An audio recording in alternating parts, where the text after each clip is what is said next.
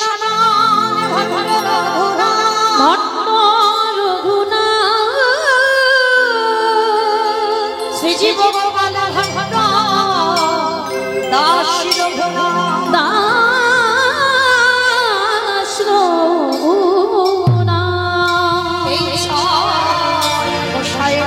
চরণ চরণ বন্দনা যাহা হইতে বিঘ্ন না অভীষ্ট পুরা। অভীষ্ট পুরা। তাই চরণ ধরে বলে যাই মা, সকাল সন্ধ্যে সমস্ত বিপদ কেটে যাবে এই 6 জনের নাম বদনে উচ্চারণ করবে।